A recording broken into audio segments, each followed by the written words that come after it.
حسوست جعيل حنون بدنا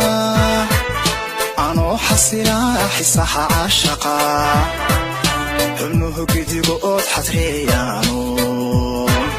وهي حسكو جبي صحادي ريان حنوه قدي قد حتريانو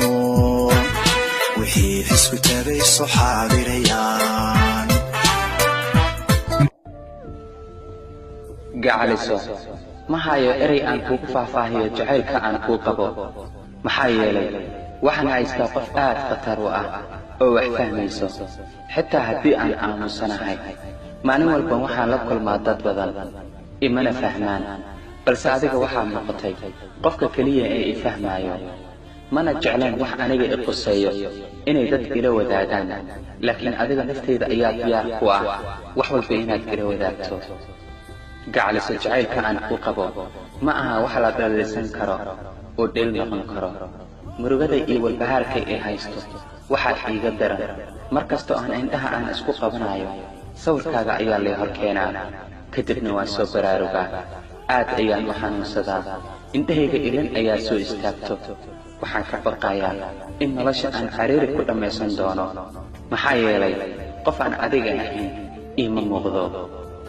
waxaan magacaaga ku qoray cirka dabeel ayaa qaaday kadibna dhulka bacaadka ayaa iga qaaday balse qalbigayga ayaa si naxariis leh ugu qoray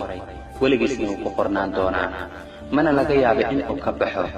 macanta aniga baciid meehi waayo adiga ayaa xoogayga ah intaan adiga ku jeclahay waxaan ahay ruux awood leh mana jiro ruux igelgeli kara oo dunida ku nool gacaliso jacaylka indha ma lahan dhagana ha ku sheegin wax dambi aan leeyahay waayo qalbigayga anigoo wax wara u hayn ayuu ku raacay runta ayaa waxay tahay ilaahay ka saka adiga ayay kugu xiran tahay noloshayda fadlan ha igu daawan caashaqan aan adiga ku qabo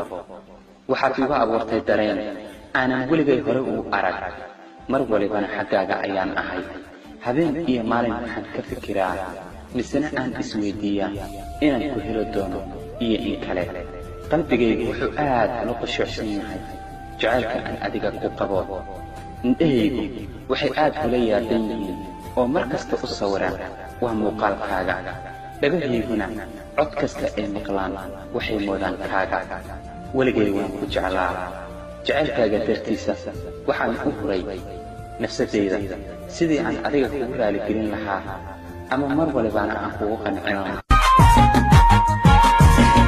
نحب أن نكون قبا